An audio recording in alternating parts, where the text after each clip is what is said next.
মাঝে মাঝে আমাদের অনেকে বলতে শোনা যায়, দেখবেন যে আমার বাড়িটা একদম রাস্তার উপরে, খুঁজতে কোনো সমস্যা হবে না। এক্স্যাক্টলি ফ্ল্যাটটার জন্য সেই কথাটাই প্রযোজ্য। ফ্ল্যাটটি একদম মেট্রোর উপরে, হ্যাঁ মেট্রোর উপরে বলতে মেট্রোর পাশে সেইভাবে। আর সেই কথাটাকেই ভিডিও রূপ দেওয়ার জন্য আমি ফ্ল্যাটের ভিডিওটার উপরে এবং মেট্রো স্টেশনের ভিডিওটাকে নিচে দিয়েছিলাম। এটা হচ্ছে আপনাদের কবি নজরুল মেট্রো, যেখান থেকে কিন্তু আপনাদের প্রপার্টির মোটে 180 মিটার ডিস্টেন্সের মধ্যে রয়েছে। আস্তে আস্তে কমপ্লেক্সের দিকে মানে আপনার প্রপার্টির দিকে এগোনো যাক এবং সম্পূর্ণ ডিটেলস আপনাদেরকে দিয়ে যাওয়া যাক। ফাইনালি কমপ্লেক্সের মধ্যে এসে পৌঁছেছি। স্ট্রেট হয়ে যে জায়গাটা আপনারা দেখতে পাচ্ছেন গ্যারেজটি, ওটাই আপনাদের ইন্ডিপেন্ডেন্ট গ্যারেজ। ইন্ডিপেন্ডেন্ট গ্যারেজ একটা মারাত্মক ক্রাইটেরিয়া এবং ডিজায়ারেবল জিনিস প্রতিটি প্রপার্টির সঙ্গে মানুষ চেয়ে থাকে, পাওয়া যায় না, বাট এটার মধ্যে আছে। কিন্তু এটা একটা 857 স্কোয়ার ফিটের 2 BHK ফ্ল্যাট, দুটো টাওয়ারে কমপ্লেক্সের মধ্যে রয়েছে। বাচ্চাদের খেলাধুলা করার জন্য কিন্তু এনাফ স্পেস ভিতরে আপনারা পেয়ে যাচ্ছেন। ফ্ল্যাটটা আমি বেশি বাইরে না দেখে ফ্ল্যাটে ইনসাইডে প্রবেশ করি, ফ্ল্যাটটা ভিতর থেকে আপনাদের ভালো করে দেখিয়ে দিই, তারপর ডিটেলস আরও একবার কিন্তু এন্ডে রিপিট করব। চলুন ইনসাইডে যাওয়া যাক। একটা কথা আছে না, ওল্ড ইজ গোল্ড, আর আমরা বাংলায় বলে থাকি যে পুরনো চাল ভাতে বাড়ে। তো সেরকমই একটা প্রপার্টি আমি আপনাদের জন্য দেখাতে নিয়ে চলে এসেছি। যে প্রপার্টিটার এজ, দাম এগুলো নয় পরে বলবো, আগে প্রপার্টিটা আপনারা দেখে নিন। আর সবার প্রথমে যেটা আমি করে থাকি এন্ট্রি এক্সিট বলে থাকি। প্রপার্টি আপনারা ইস্ট এন্ট্রি করছেন এবং ওয়েস্ট আপনাদের এক্সিট। একটা 857 স্কোয়ার ফিটের 2 BHK ফ্ল্যাট। লোকেশন যদি বলি, লোকেশন হচ্ছে আপনাদের গড়িয়া, এক্স্যাক্ট গড়িয়া যে মেট্রো কবি সুভাষ মেট্রো, সেখান থেকে মোটে কিন্তু 180 মিটার ডিস্টেন্সে আপনারা এই প্রপার্টিটা পাচ্ছেন। একটা কমপ্লেক্সের মধ্যে, একটি কমপ্লেক্সের মধ্যে 180 মিটার ডিস্টেন্স কবি নজরুল মেট্রো থেকে। কবি নজরুল মেট্রো মানে বুঝতে পারছেন আপনারা 5 নম্বর 6 নম্বর বাস স্ট্যান্ড, মানে সেক্ষেত্রে আপনারা কলকাতার যে কোনো প্রান্তে চুটকি বাজিয়ে পৌঁছে যেতে পারবেন। এবং এরকম প্রপার্টি কিন্তু সচরাচর আমি খুঁজে পাই না। যিনি ওনার, তাকে মেসেজ করার সঙ্গে সঙ্গে রেসপন্স করেছেন, উনি আমাকে সুযোগ দিয়েছে তার প্রপার্টিটা কভার করার। তো সেক্ষেত্রে প্রপার্টিটা আপনাদের জন্যই এক্সক্লুসিভলি আনা হয়েছে। 2 BHK প্রপার্টি। আমি আপনাদের ডাইনিং কাম লিভিং রুমটা আমরা ভালো করে ঘুরিয়ে দেখাই। আমরা বাঙালিরা বৈঠকখানা খুঁজি, লিভিং রুম তো অন্য ব্যাপার, বৈঠকখানা খুঁজি। সেক্ষেত্রে এটাকে আমি লিভিং রুম না বলে বৈঠকখানা বলবো, কারণ কতটা স্পেস রয়েছে আপনারা দেখতে পাচ্ছেন। কারণ সুন্দর এখানে আপনারা বক্স উইন্ডো স্প্রেডও একটা দেখতে পাচ্ছেন। এখানে আপনাদের কিচেনটা, হ্যাঁ অনেকেই বলবে কিচেনটা কাইন্ড অফ ওপেন, সম্পূর্ণ ওপেন নয়। এখানে ওনারা কিন্তু এই ছোট ওয়ালের মাধ্যমে এটাকে সেপারেট করেছেন। আপনারা চাইলে সম্পূর্ণ ওয়াল তুলে এইখানটাকে পুরো সেপারেট করে ফেলতে পারেন। আপনারা ইন্ডিপেন্ডেন্ট পার্কিং এর সঙ্গে প্রপার্টিটি পেয়ে যাচ্ছেন। মডিউলার কিচেন কিন্তু রেডি, আপনাদের রেডি কিচেন আপনারা পেয়ে যাচ্ছেন। ফার্নিচার থাকলে একটা সুবিধা সবসময় যেটা হয় সেটা হচ্ছে আপনারা প্রপার্টিটি আপনাদের ফার্নিচার রাখার পর কতটা ভ্যাকেন্ট স্পেস পাচ্ছেন সেটা আপনাদের বুঝতে খুবই সুবিধা হয়।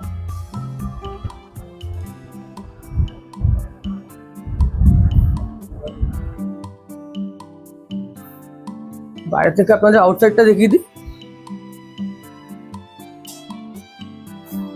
আমরা সকলেই প্রতিনিয়ত অফিস যাচ্ছি, স্কুল যাচ্ছি, কলেজ যাচ্ছি। তো সেক্ষেত্রে কিন্তু আমাদের রেগুলার ট্রান্সপোর্টেশনের জন্য যে একটি ভাড়া লাগে ফ্যামিলি মেম্বার ওয়াইজ, সেটা কাউন্ট করলে অনেকটা চলে আসে। সেক্ষেত্রে যদি আমরা মেন রোডের কাছে, মেট্রোর কাছে বা বাস স্টেশনের কাছে সেটা একটা প্রপার্টি পাই, সেটা কিন্তু আমাদের অনেকটাই সাশ্রয় হয়।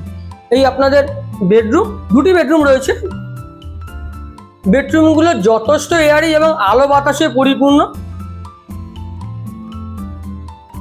12x12 বেডরুম রয়েছে এবং আপনারা যে সামনে এসিটি দেখতে পাচ্ছেন, এটা কিন্তু আপনারা ফ্ল্যাটের সঙ্গে পেয়ে যাচ্ছেন।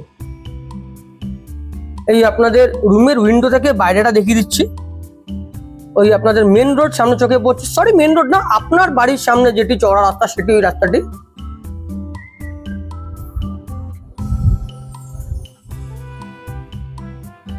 ক্রস ভেন্টিলেশনের জন্য কিন্তু একদম অ্যাপ্রোপ্রিয়েট প্রপার্টিটি। বলুন আরো একটি বেডরুম আপনাদের দেখিয়ে দেওয়া যাক। এই আপনাদের কমন ওয়াশরুম। প্রপার্টি এজ যদি বলি 17 ইয়ার্স ওল্ড। যথেষ্ট বড় এবং স্পেসিয়াস কিন্তু আপনারা বাথরুম পেয়ে যাচ্ছেন। ওপরে কিন্তু আপনাদের লফট রয়েছে দেখতে পাচ্ছেন, বাংকার যেটাকে আমরা বলে থাকি। আসুন আপনাদের সেকেন্ড বেডরুমটি আমি দেখিয়ে দিই।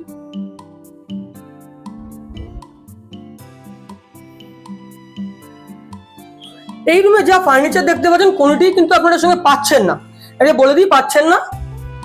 আর যেটা পাচ্ছেন এই রুমে আপনাদের একটা ওয়াল ক্যাবিনেট রয়েছে, দুদিকে কিন্তু আপনাদের গ্রিল দিয়ে বক্স উইন্ডো করা রয়েছে এবং রুমে কোনো রকমের আলো জ্বলছে না, মানে কোনো লাইট আমি জ্বালাইনি, তা সত্ত্বেও কতটা আলো রয়েছে আপনারা দেখতে পাচ্ছেন। এটাও 12x12 একটি বেডরুম, আপনাদের অ্যাটাচ টয়লেট।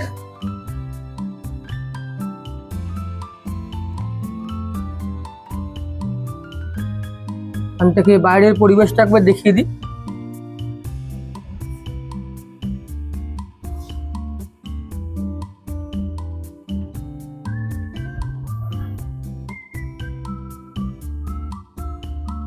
ফ্ল্যাটটা কমপ্লিটলি ইনসাইড থেকে আপনাদের আমি দেখিয়েছি। এবার যতক্ষণ না আমি ওপর থেকে একটা ভিউ দিচ্ছি আপনারা বুঝতে পারবেন না পারিপার্শ্বিক পরিবেশটা কিরকম, লোকালিটি কিরকম। এবার লোকালিটির যেটা মেন অ্যাট্রাকশন, মেন ইউএসপি, সেটা হলো মেট্রো স্টেশন। ওই যে এখান থেকে আপনাদের ইট ছোড়া ডিস্টেন্সে দেখতে পাচ্ছেন আপনাদের গড়িয়া মেট্রো, সামনে আপনাদের গড়িয়া মেট্রো দেখতে পাচ্ছেন। তো লোকেশনটা কতটা প্রাইম, এখান থেকে মেট্রো স্টেশনটা পর্যন্ত আপনারা দেখতে পাচ্ছেন। আপনারা ইট ছুড়লে কিন্তু অনেক সেখানে পৌঁছে যাবে। এবং কবি নজরুল মেট্রো মানে আমি আগেই বলেছি এটা 5 নম্বর 6 নম্বর দুটোর কানেক্টিং এরিয়া, যেখান থেকে কিন্তু আপনারা কলকাতার যে কোনো প্রান্তে কানেক্ট করতে পারবেন। আপনারা অফিস পাড়া ডালহৌসি বলুন বা আইটি হাব বলুন, আমাদের Lake Town, New Town, Salt Lake, গেটগে, সব জায়গায় কিন্তু অনায়াসে যুক্ত হবেন। গেম পাইবাস মানে বুঝতে পারছেন আপনাদের পিয়ারলেস, মেডিকা, ফর্টিস সব রকমের হসপিটাল পেয়ে যাচ্ছেন। স্কুল তো অবশ্যই ধারে পাশে, এবং অ্যান্ড্রুজ কলেজ কিন্তু এখান থেকে ওয়াকিং ডিস্টেন্স, এখান থেকে 5 মিনিট ওয়াকিং ডিস্টেন্সে আপনাদের অ্যান্ড্রুজ কলেজ পেয়ে যাচ্ছেন। এবং অ্যান্ড্রুজের যে আপনার ম্যানেজমেন্ট কলেজ সেটাও আপনারা পেয়ে যাচ্ছেন। এখান থেকে ইজিলি কিন্তু আপনারা বিভিন্ন ইঞ্জিনিয়ারিং কলেজগুলো আপনারা যুক্ত হতে পারছেন। আর এখান থেকে যদি আমরা স্কুল বলি, আপনাদের দিকে বিডি মেমোরিয়াল স্কুল পাচ্ছেন, জিডি বিড়লা স্কুল পাচ্ছেন, ফিউচার ফাউন্ডেশন স্কুল পাচ্ছেন। আর যাতায়াতের সমস্যা নিয়ে কোনো কথা নেই, সেটা আমার বলার অপেক্ষা লাগে না। অটো, মেট্রো, বাস সব কিছু এখান থেকে কিন্তু আপনারা পেয়ে যাচ্ছেন। আর মধ্যে কথা আছে ফ্ল্যাটের যে মেন ডিটেলস, 857 স্কোয়ার ফিটের ফ্ল্যাট। এটা একটা G+3 বিল্ডিং এর 3rd ফ্লোরে রয়েছে। একটি সমস্যা, লিফট নেই, 3rd ফ্লোর প্রপার্টিটা রয়েছে। এজ হচ্ছে 17 ইয়ার্স ওল্ড এবং প্রপার্টির আস্কিং প্রাইস হচ্ছে আপনার 42 লাখ। কমপ্লেক্সের মধ্যে রয়েছে, প্রপার্টির আস্কিং প্রাইস হচ্ছে 42 লাখ এবং গ্যারেজের জন্য এক্সট্রা উনি একটা এক্সপেক্ট করছেন 6 to 7 লাখ। আর তো সর্বসাকুল্যে আপনার 48 লাখ হচ্ছে। 857 স্কোয়ার ফিট, 17 বছর পুরনো একটা প্রপার্টি। অনেকের প্রশ্ন থাকবে প্রপার্টিটা পুরনো, টপ ফ্লোর, সেক্ষেত্রে দাম। লোকেশনটা কিন্তু মারাত্মকভাবে ম্যাটার করে। সেক্ষেত্রে মেট্রোর এরকম কাছে মোটে 180 মিটার ডিস্টেন্স, ম্যাপে আমার দেখা 180 মিটার ডিস্টেন্সের মধ্যে আপনারা এই প্রপার্টিটা কিন্তু পেয়ে যাচ্ছেন কবি নজরুল মেট্রো থেকে। ডিএম বাইপাসের ধারে পাশে, ক্ষুদিরাম মেট্রো ধারে কাছে, সবকিছু কিন্তু ধারে কাছে। ইট ছুড়বেন আপনারা সবকিছু পেয়ে যাবেন এরকম একটা ডিস্টেন্সের মধ্যে। তো সেক্ষেত্রে আমার কোথায় মনে হয় ভ্যালুয়েশন অনুযায়ী দাম ওনারা ঠিকই রেখেছেন। এবার আমি ঠিক করে কেউ না, আমি আমার ওইমত জানালাম। আপনারা আসুন, দেখুন, পছন্দ করুন, ডাইরেক্ট ওনাদের সঙ্গে কথা বলুন। দামের ব্যাপারে আপনারা ডিসকাস করে নেবেন। আমি মধ্যমণি, আমি জাস্ট আপনাদের যোগাযোগ করে দিতে পারি, এইটুকুনি ছিল আমার কাজ। আমার ভিডিও অনেকদিন ধরে ঠিকমতো দেওয়া হচ্ছে না, শারীরিক অসুস্থতার জন্য কিছু সাপোর্টের হবে। আবার আমি ফিরছি, আপনাদের সাপোর্ট কিন্তু আমার একান্ত কাম্য। আমার চ্যানেলের থ্রুতে যদি আপনারা এরকম প্রপার্টির ভিডিও করাতে চান, অবশ্যই আমার সঙ্গে যোগাযোগ করুন, বন্ধু বান্ধবের সঙ্গে আমার চ্যানেলটা শেয়ার করুন। কোনো সময় কোনো ভুল হলে তার জন্য মার্জনা করবেন, ক্ষমা করে দেবেন। আমিও মানুষ, অনেক কিছু বলতে অনেক ভুল ইনফরমেশন বেরিয়ে আসে, বাট সেটা রেকটিফাই করার জন্য আমি আছি। আমার স্ক্রিনে আমার নাম্বার থাকবে, আমার কোনো না কোনো বন্ধু ভাই কারো না কারো নাম্বার থাকবে, যে কোনো টাইম আপনারা কল করবেন। আপনাদের আমরা সেই যে কোনো ভুল ইনফরমেশন বা কোনো ইনফরমেশন থাকে সেটা সঠিক করে দেওয়ার জন্য আপনাদের পাশে আমরা আছি। শুরুতে আমি আপনাদেরকে গ্যারেজ স্পেসও দেখিয়ে দিয়েছি, কমপ্লেক্সের ভিতরটাও দেখিয়ে দিয়েছি। যদি কোনো কিছু বাকি পড়ে থাকে অবশ্যই কল করুন, যোগাযোগ করুন। ভিডিও আজকের মতো এখানেই শেষ করব। হ্যাঁ, লাস্টে একটা কথা বলবো, শীত গ্রীষ্ম বর্ষা না, আমি ভরসা না, আপনারাই আমাদের ভরসা। আমার ভরসা, কারণ প্রতিটা সিজন, প্রতিটার সময় আপনারা আমার ভিডিও যদি দেখেন তবে আমি আরও মোটিভেট হবো, আপনাদের জন্য নতুন নতুন প্রপার্টির ভিডিও নিয়ে চলে আসবো। আজকের ভিডিও এখানেই শেষ করবো। যাওয়ার আগে সবাইকে মুখ ভরা ভালোবাসা নিয়ে সবাইকে আমি ইতি চালাম, চললাম, টাটা।